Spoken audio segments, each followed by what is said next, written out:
Hello दोस्तों, good morning, नमः संस्कृताय। आप सभी का यमएस क्लासेस 1 में दोस्तों स्वागत है। आज हम लेकर उपस्थित हुए हैं दोस्तों भास का सामान्य परिचय। इनका जो सामान्य परिचय है कुछ ज़्यादा प्राप्त नहीं होता है दोस्तों। इनका जन्म और इनकी जो रचनाएं मुख्यतः प्राप्त होती हैं।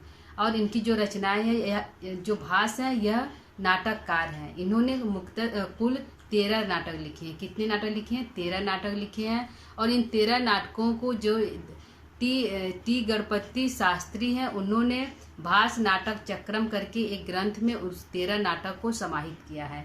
ठीक है दोस्तों, तो आज हम भास का सामान्य परिचय पढ़ेंगे, उनकी रचनाओं के बारे में पढ़ेंगे। दोस्तों, भास का सामान्य परिचय हमारा जो झारखंड जो है पीजीटी है उसमें शामिल है। और इनकी जो स्वप्नवासन दत्तम जो इनका जो कल्पना प्रसूत जो नाटक है, 6ठा अंक हमको पढ़ना है। तो दोस्तों, उसका जो सामान्य परिचय हम कल पढ़ेंगे। आज हम भास का सामान्य परिचय लेकर उपस्थित हुए दोस्तों। तो आइए हम भास का सामान्य परिचय पढ़ते हैं। भास का सामान्य परिचय। भास जो है क्या है दोस्तों? एक नाटककार है। क्या है? यह नाटककार है। इन्होंने कुल 13 नाटक लिखे हैं। भास का जन्म कब हुआ था? भास का जन्म, कुछ लोगों का मानना है कि भास का जन्म जो है 100 ईसा पूर्व से 200 ईसा पूर्व के मध्य हुआ था। कितना? 100 ईसा पूर्व से 200 ईस्वी तक, 200 ईस्वी के बीच हुआ था। क्या हुआ था? 100 ईसा पूर्व से 200 ईस्वी के बीच जो है भास का जन्म हुआ था। इनको एक उपाधि प्राप्त हुई थी। ठीक है, उपाधि का नाम है धावक। क्या नाम है? धावक। इनको एक उपाधि प्राप्त हुई थी, उपाधि का नाम है धावक। परीक्षा में दोस्तों पूछ लिया जाएगा कि धावक उपाधि किस कवि को प्राप्त है। धावक उपाधि किस कवि को प्राप्त है दोस्तों? तो भास को प्राप्त है। तो भास की उपाधि क्या है? धावक है। यह जो भास है किस देवता के उपासक हैं? तो जो दोस्तों अभी तक हम जितने भी सामान्य परिचय पढ़े हैं उसमें सभी जितने भी पढ़े हैं, कल्हड़ हैं और कृष्ण कल्हड़ हैं और बाणभट्ट हैं, जितने भी हैं सभी जो है शिव भक्त थे, शैव के उपासक थे। लेकिन यह जो भास है और एक कवि है माघ, जो शिशुपाल बधम लिखे, यह दोनों जो कवि मुख्यतः जो है वैष्णव भक्त है। किसके हैं? वैष्णव भक्त हैं। तो उपासक किसके हैं? वैष्णव के हैं। वैष्णव के उपासक है। किसके हैं? वैष्णव धर्म के उपासक है। और एक जो कवि है माघ, नोट में लिख देते हैं दोस्तों, कवि माघ है, वह भी जो है माघ जो है वह भी वैष्णव कवि है। क्या है? वैष्णव कवि। माघ भी वैष्णव कवि है। तो इम्पॉर्टेंट है कि माघ और जो भास है, यह दोनों जो है वैष्णव कवि हैं। और जितने भी कवि हैं, एकाध कवियों को छोड़कर सभी जो है शैव कवि हैं, शिव के भक्त हैं, शिव को मानने वाले हैं। तो माघ भी वैष्णव है। ठीक है दोस्तों, इसको ध्यान दीजिए। माघ और भास दोनों है जो वैष्णव के भक्त उपासक है। इनकी रीति क्या है? तो रीति सबकी जो है वैदर्भी रीति है। जितने भी कवि पढ़े उनकी भी वैदर्भी है, भास की भी रीति वैदर्भी है। लेकिन जो है भारवी जो है उनकी रीति गौरी है। और बाणभट्ट की रीति जो है पांचाली है। तो इनकी रीति क्या है दोस्तों? भास की रीति क्या है? वैदर्भी है। इनकी रीति क्या है? वैदर्भी रीति की है। वैदर्भी रीति के हैं। ठीक है, अगला देखते हैं गुण क्या है। तो प्रसाद और माधुर गुण इनकी जो रचनाओं में है, प्रसाद और माधुर गुण है। क्या है? प्रसाद और माधुर गुण है। प्रसाद और माधुर गुण है। प्रसाद और माधुर गुण है। माधुर गुण है। ठीक है। अलंकार इनको कौन सा पसंद है दोस्तों? ये इनका अलंकार, प्रिय अलंकार कौन सा है? तो अनुप्रास अलंकार है। क्या है? अनुप्रास, उपमा, रूपक इत्यादि है। तो इनका प्रिय अलंकार क्या है? अनुप्रास अलंकार है। अनुप्रास भी है, उपमा भी है, रूपक भी है। उपमा भी है और रूपक भी है। ठीक है, इनका जो है प्रिय अलंकार है। रस क्या है? किस रस में इन्होंने नाटक लिखा है? तो इन्होंने श्रृंगार रस भी लिखा है और वीर रस भी लिखा है। क्योंकि महाभारत जो एकांकी नाटक है, इनकी एकांकी है, तो उसमें युद्ध इत्यादि का भी वर्णन है। तो और रामायण से भी इन्होंने रचनाएं ली हैं, तो नाटक लिखे हैं। तो इसमें श्रृंगार और वीर रस इनके रचनाओं में पाया जाता है। श्रृंगार भी पाया जाता है और वीर भी पाया जाता है। श्रृंगार और वीर। ठीक है, इनके रस कौन से? श्रृंगार और वीर इनका जो है मुख्यतः रस है। भास की कृतियाँ देखते हैं। ठीक है दोस्तों, इनका फिर से देखते हैं भास का जन्म 100 ईसा पूर्व से 200 ईस्वी के मध्य हुआ था। इनको उपाधि कौन सी प्राप्त हुई थी? धावक उपाधि प्राप्त हुई थी। भास किस देवता के उपासक है? तो वैष्णव देवता के उपासक है। रीति इनकी क्या है? तो वैदर्भी है। गुण क्या है? तो प्रसाद और माधुर गुण इनको प्रिय है। और कौन सा अलंकार प्रिय है? तो अनुप्रास और उपमा रूपक जो है इनको प्रिय अलंकार पसंद है। ठीक है। और रस क्या है? तो श्रृंगार और वीर रस है। और भास की कृतियां पढ़ते हैं। तो भास की कृतियों को दोस्तों एक है टी गणपति शास्त्री। कौन है? टी गणपति शास्त्री जो है उन्होंने भास नाटक चक्रम में इनके 13 नाटकों को समाहित किया है, प्रकाशित करवाया था। किसमें कराया था? टी गणपति शास्त्री जो है, टी गणपति शास्त्री। ठीक है, टी गणपति शास्त्री। टी गणपति शास्त्री ने दोस्तों क्या करवाया था? भास नाटक चक्रम। क्या कराया था? भास नाटक चक्रम नाम से एक चक्रम जो है एक बुक है। इसी बुक में इन्होंने 13 नाटक को समाहित किया। भास नाटक चक्रम के नाम से इन्होंने भास के 13 नाटक को प्रकाशित किया। कितने नाटक को दोस्तों? 13 नाटक को प्रकाशित किया। कब प्रकाशित किया था? 1910 से 12, 1910 और 1912 ईस्वी में इन्होंने भास नाटक चक्रम को प्रकाशित किया। पूछ लेगा दोस्तों, भास नाटक चक्रम जो बुक है जिसमें भास की रचनाएं समाहित है, किसने प्रकाशित कराया? तो टी गणपति शास्त्री ने प्रकाशित कराया। और कब करवाया था? तो 1910 से 12 ईस्वी के बीच में इन्होंने इस पुस्तक को इसमें इनके भास के रचनाओं को प्रकाशित कराया था। ठीक है दोस्तों, तो भास की कृतियां देख लेते हैं, इनकी कृतियां कौन कौन सी है। ठीक है, तो आगे देखते हैं इनकी कुल मुख्यतः 13 कृतियां। इसको हम मिटा रहे हैं दोस्तों, आगे इनकी रचनाओं को हम देखते हैं। इनकी मुख्यतः 13 रचनाएं। कितने हैं? 13 रचनाएं हैं, जिसमें 2 इनका जो है रामायण पर है, और जो है 7 जो रचनाएं नाटक इनका है महाभारत पे है, और 2 इनका जो है उदयन प्रसूत है, उदयन पर कहानी पे है, और 2 जो है कल्पना प्रसूत है, उनके कल्पना पर आधारित है। इनकी रचनाएं हैं, मुख्यतः रचनाएं।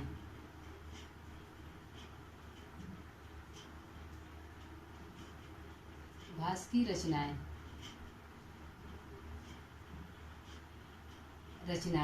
ठीक है। पहला रामायण पर आश्रित है। किस पर आश्रित है दोस्तों? रामायण पर इनकी 2 रचनाएं हैं।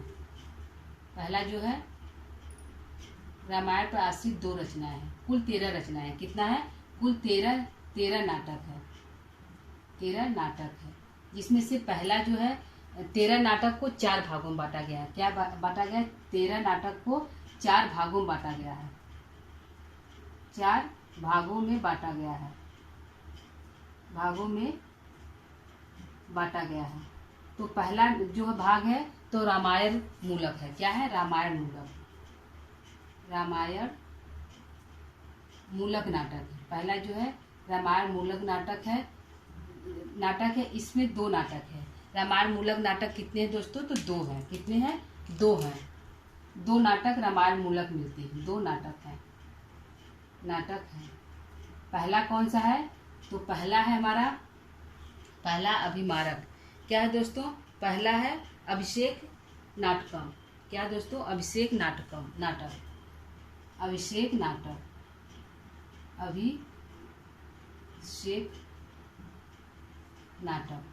अभिषेक नाटक में दोस्तों अभिषेक मतलब होता है अभिषेक करना। जो राम का है उनका राजाभिषेक हुआ था। कब हुआ था? जब वो रावण को मार दिए थे, तब जो है इनका जो है राम का राजाभिषेक हुआ था। ठीक है, राम का जो है राजाभिषेक हुआ तो इसमें कहानी कहाँ से कहाँ तक है? यह 6 अंकों की कहानी है। कितने अंकों की दोस्तों है? 6 अंकों की कहानी इसमें है। अभिषेक नाटक जो है 6 अंकों की कहानी है। 6 अंक है इसमें।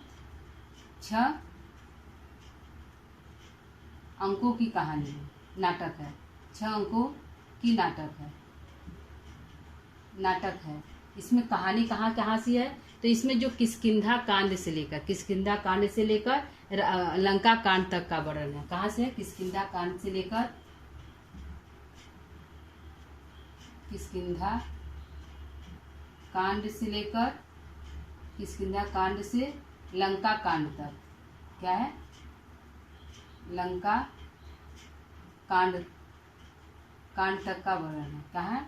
किष्किंधा कांड से लंका कांड तक का इसमें युद्ध का वर्णन है और राम का राज्याभिषेक है। क्या है? राम का राज्याभिषेक है। राम का राज्याभिषेक है। राज्याभिषेक है। ठीक है, राम का राज्याभिषेक होता है और इसमें जो है किष्किंधा कांड से लेकर लंका कांड तक का वर्णन है और 6 अंकों का नाटक है। और इसमें रावण के वध के बाद राम को जो है वहाँ का उनका राज्याभिषेक होता है, जो है अभिषेक नाटक है, जो है रामायण पर आश्रित है। दूसरा देखते हैं, दूसरा हमारा नाटक क्या है? दूसरा है प्रतिमा नाटक। क्या है दोस्तों? दूसरा है प्रतिमा नाटक।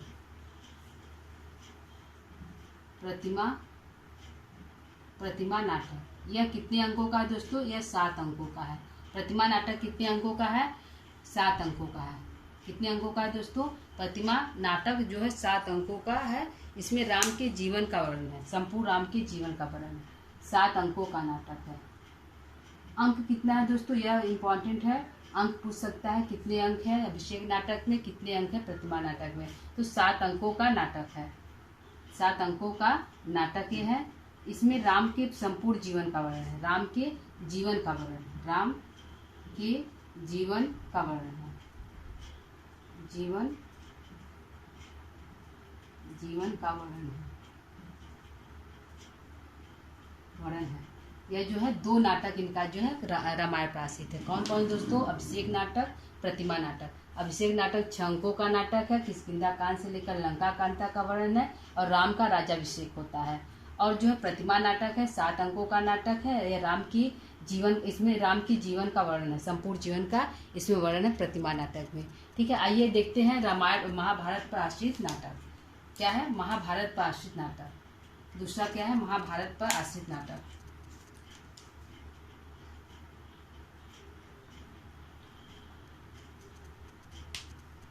ठीक है, महाभारत पर आश्रित नाटक को हम देखते हैं। इसको हम मिटा लें दोस्तों, अगला महाभारत पर देखते हैं। एक हो गया हमारा रामायण पर, दूसरा हमारा है महाभारत पर। महाभारत पे आश्रित 7 नाटक है। कुल कितने हैं? 7 नाटक है, जिसमें से जो है 5 एकांकी है और 2 है जो अंकों में बटे हुए। 7 नाटक है। महाभारत मूलक नाटक। इसमें कितने नाटक हैं दोस्तों? तो इसमें 7 नाटक हैं। कितने नाटक हैं? 7 नाटक हैं। 7 नाटक है। महाभारत पर आधारित कितने नाटक हैं? 7 नाटक हैं। पहला हमारा जो है पहला है मध्य व्यायोग। क्या है दोस्तों? मध्य व्यायोग है। मध्यम व्यायोग। क्या है? पहला क्या है? मध्यम व्यायोग।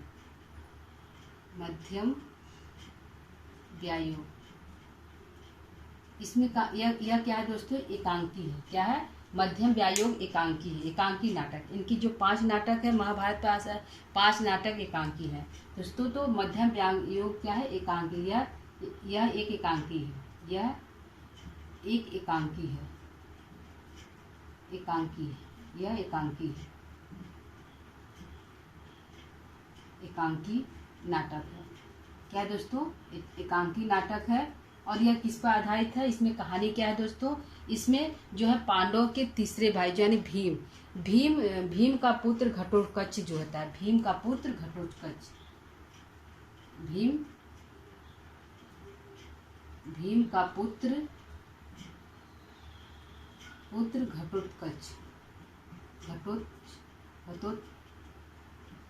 घटोत्कच घटोत्कच जो है यह एक ब्राह्मण के लड़के को बलि देने के लिए अपनी माता के पास ले जाता है। क्या करता है? अपने भीम का जो पुत्र है घटोत्कच, वह अपने एक ब्राह्मण बालक को अपनी माता के पास बलि देने के लिए आता है। तो बीच में भीम आ जाते हैं, वह स्वयं जाते हैं, बोलते हैं वह जो है ब्राह्मण बालक की रक्षा करते हैं उसके घटोत्कच से और स्वयं जाते हैं बलि के लिए। वहाँ पर देखते हैं कि हिडिम्बा इनकी माँ है और जो है घटोत्कच उनका पुत्र है। तो यहाँ पे जो है हिडिम्बा और भीम का पुनर्मिलन होता है। क्या होता है? हिडिम्बा और भीम का पुनर्मिलन होता है।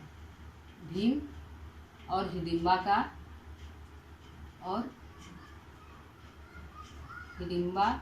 का पुनर्मिलन होता है।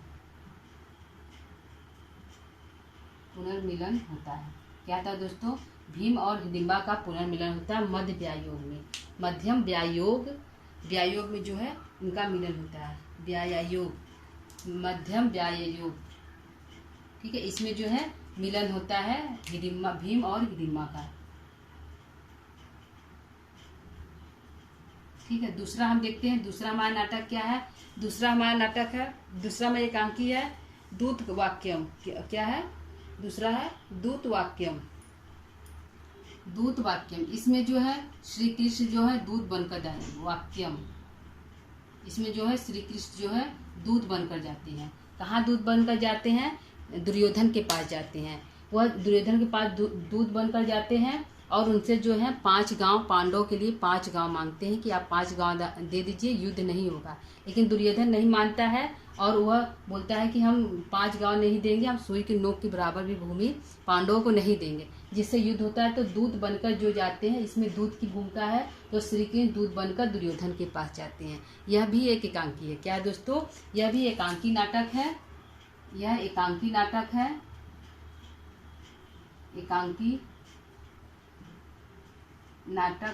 एकांकी नाटक है और श्री कृष्ण दूत बनकर जाते हैं। श्री कृष्ण दूत बनकर दुर्योधन के पास जाते हैं। दुर्योधन के पास या हस्तिनापुर जाते हैं। तो दुर्योधन के पास जाते हैं, ठीक है। इसमें यह कहानी है। दूत बनकर जाते हैं लेकिन दुर्योधन जो है नहीं मानता है, प्रस्ताव को दुर्योधन जो है नहीं मानता है। अगला देखते हैं, तीसरा हमारा कर्णभार। क्या है? कर्णभार। तीसरा हमारा क्या है? कर्णभार। इसमें जो है कर्ण जो है अपने भार से मुक्त होता है। इसमें कर्ण जो है कर्ण को जन्म से ही कवच और कुंडल जो है उनके जन्म से ही प्राप्त होता है। तो उस कवच और कुंडल को दान देने के लिए इंद्र जो है भेष बदलकर, ब्राह्मण का भेष बदलकर कर्ण के पास आते हैं। कर्ण जो है पहचान लेते हैं कि इंद्र है, उसके बावजूद भी कवच और कुंडल को इंद्र को दान में कर देते हैं। तो कर्ण भार जो होता है, कर्ण जो है दान, क्योंकि वो दानी रहता है, दान के भार से मुक्त हो जाता है। उसको जो इंद्र को कवच और कुंडल दान में दे देते हैं। तो कर्ण भार जो है, कर्ण जो है, यह भी एक एकांकी नाटक है। क्या है दोस्तों? यह भी एक एकांकी नाटक है। यह एकांकी नाटक है। एकांकी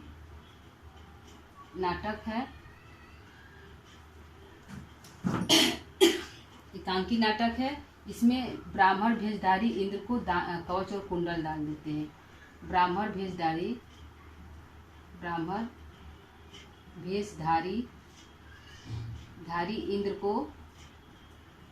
इंद्र को कवच और कुंडल कर्ण दान में देते हैं। कवच कुंडल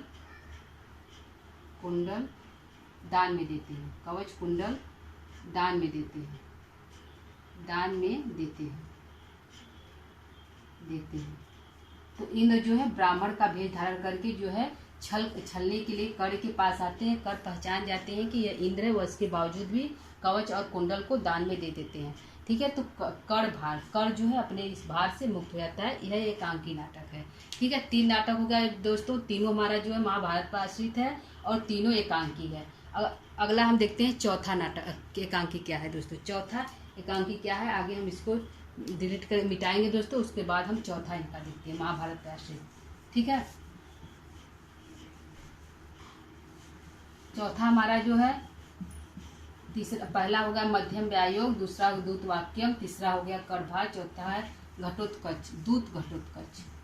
क्या है? दूत जो है उसके बाद जो अभिमन्यु की मृत्यु के बाद जो है घटोत्कच जो है दूत बनकर हस्तिनापुर जाता है। क्या करता है? दूत बनकर हस्तिनापुर जाता है, दूत घटोत्कच। चौथा हमारा है दूत घटोत्कच। चौथा है दूत घटोत्कच।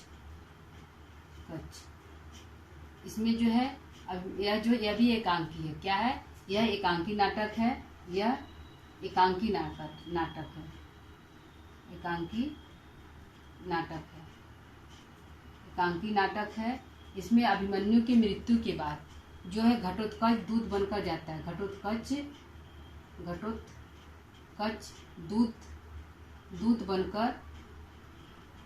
दूत बनकर दुर्योधन के पास जाता है। दुर्योधन के पास जाता है तथा अपमानित होकर वापस आता है। दुर्योधन के पास जाता है तथा अपमानित होकर आता है।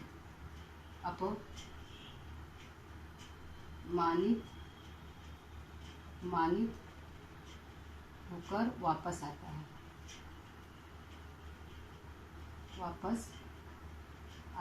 तो इसमें यह भी क्या है दोस्तों? दूत घटोत्कच का जो यह भी एकांकी नाटक है। जो अभिमन्यु की मृत्यु हो जाती है उसके बाद जो है घटोत्कच जो भीम का पुत्र है, इसका पुत्र है दोस्तों, भीम का पुत्र है, दूत बनकर जाता है दुर्योधन के पास। लेकिन दुर्योधन जो अपमान करके उनको वापस वहां से भेज देता है। चौथा हमारा जो एकांकी क्या है दोस्तों? चौथा हमारा है 4 हो गया। 5वां हमारा है दोस्तों उरुभंग। क्या है दोस्तों? उरुभंग।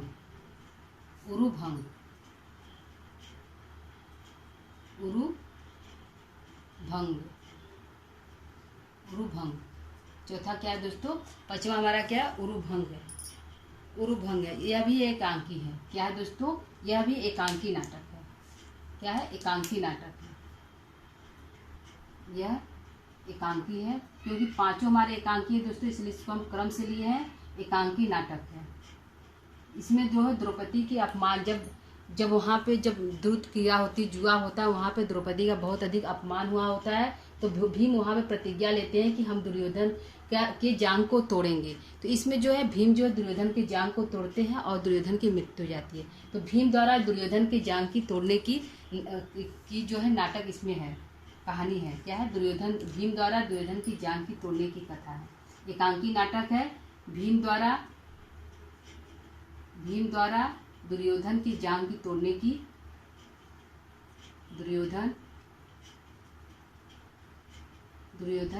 के जांग को तोड़ने वह मारने की कथा है। तोड़ने व मारने तक का वर्णन है। ठीक है। इसमें जो है भीम, क्योंकि द्रौपदी से प्रतिज्ञा की थी कि हम जो दुर्योधन के जांग को तोड़ेंगे, तो वह जो है भीम जो है इस जो है उरुभंग एकांकी, इसमें भीम जो है दुर्योधन के जांग को तोड़ते हैं और उसको मार डालते हैं। तो इसमें जो भीम द्वारा दुर्योधन के जांग के तोड़ने व मारने तक का कथा है, इसका वर्णन किया गया है। ठीक है। अगला हम 6वां देखते हैं, पंचरात्रम। क्या 6वां जो है पंचरात्रम है। यह भी महाभारत पार्षित है। पंचरात्र इसमें जो है 5 दिन में पांडवों को खोजने का वर्णन है। इसे तीन अंकों का नाटक है। यह क्या है दोस्तों? 3 अंकों का नाटक है। 3 अंकों का नाटक है। 3 अंकों का नाटक है। 3 अंकों का नाटक है दोस्तों। यह पंचरात्रम 5 दिन में पांडवों के खोजने का वर्णन है। 5 दिन में पांडवों को 5 दिन में 5 रात में, 5 रात्रम है दोस्तों। तो 5 रात में 5 रात में पांडवों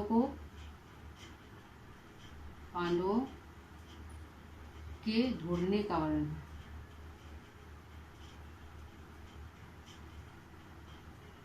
खोजने का वर्णन है इसमें। ठीक है दोस्तों। 5 दिन में जो है 5 रातों में पांडवों के खोजने का वर्णन जो है पंचरात्रम में है। 3 अंकों का नाटक है। कितने अंकों का नाटक है दोस्तों? 3 अंकों का नाटक है। हम देखते हैं 7वां हमारा क्या है? 7वां हमारा क्या है नाटक जो है? 6 हो गया पंचरात्रम, उरुभंगी, दूत घटोत्कच। 7वां हमारा जो है बालचरितम।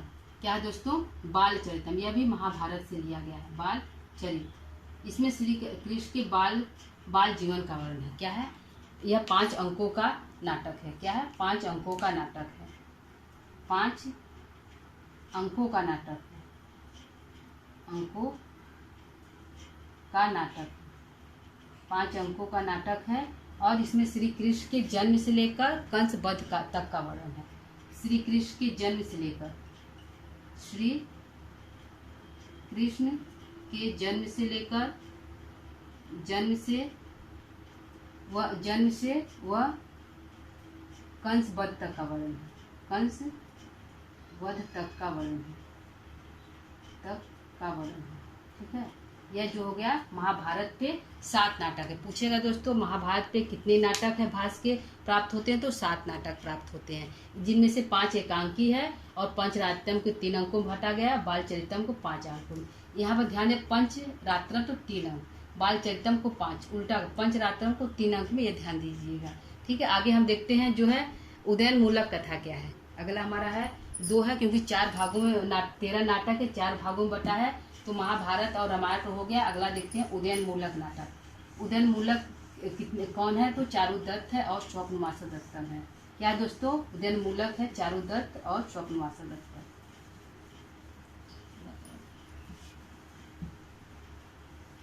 उदयन मूलक जो है नाटक, अगला हम देखते हैं उदयन मूलक नाटक। तीसरा हमारा है उदयन मूलक नाटक। उदयन मूलक जो है 2 है, कितने हैं, 2 प्राप्त होते हैं, 2 नाटक है। पहला है, इसमें पहला है प्रतिज्ञा योगंधराय। पहला है क्या है दोस्तों, प्रतिज्ञा योगंधराय,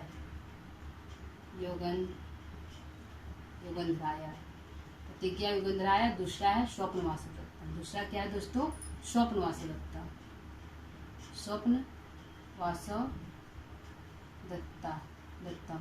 स्वप्नवास दत्तम है। दूसरा है स्वप्नवास दत्तम, पहला है प्रतिज्ञा योगंधराय, स्वप्नवास दत्तम। और जो है हमारा चौथा हमारा क्या है दोस्तों, चौथा हमारा जो है कल्पना मूलक है। चौथा क्या है, कल्पना मूलक है, कल्पना मूलक कथा है, कल्पना मूलक है।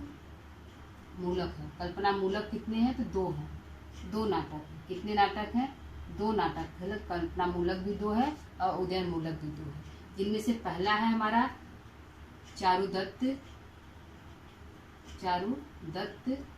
पहला हमारा चारुदत्त है और दूसरा हमारा है पहला हमारा चारुदत्त है और दूसरा है अभिमारक। क्या है, अभिमारक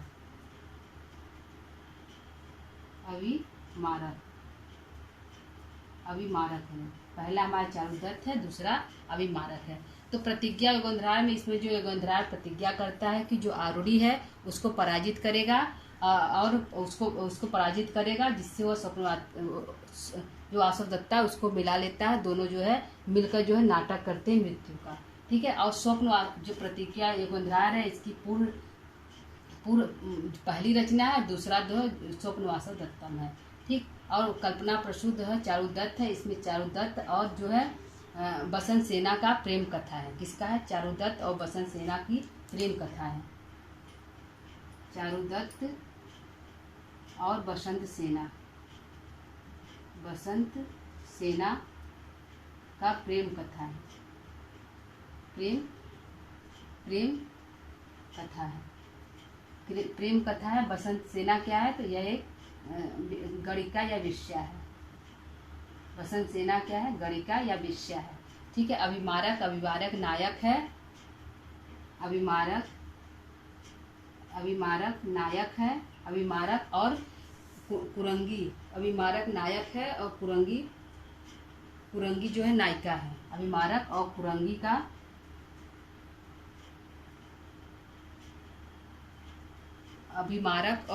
का प्रेम कथा है।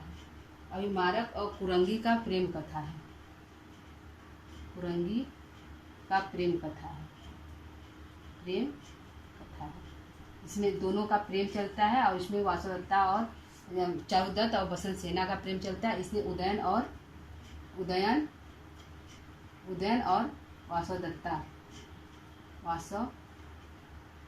का प्रेम पड़ा है। इसमें जो है दोनों प्रेम करते हैं, मिलन होता है, फिर पुनर्मिलन होता है, ठीक है दोस्तों। ये हमारा जो है भास के 13 नाटक है, जिसमें से 4 भागों में बटा था, 2 रामायण पर, 7 महाभारत पे, 2 कल्पना प्रसूत और 2 जो है उदयन प्रसूत। ठीक है दोस्तों, ये हमारा जो है भास का सामान्य परिचय उनके नाटक के बारे में था। ठीक, जो परीक्षा की दृष्टि से दोस्तों उपयोगी है। तो दोस्तों आज का हमारा क्लास कैसा लगा, क्लास को यहीं पे हम समाप्त करते हैं। अगला जो है इसका जो स्वप्न, क्योंकि हमको स्वप्नवासा दत्तम का छठा भाग पढ़ना है, तो स्वप्नवासा दत्तम का भी समान परिचय लेकर उपस्थित होना है दोस्तों। तो कल उसको हम लेकर उपस्थित होंगे, स्वप्नवासा दत्तम का समान परिचय। आज की क्लास को यहीं पर हम समाप्त करते हैं दोस्तों। तब तक के लिए नमः संस्कृता।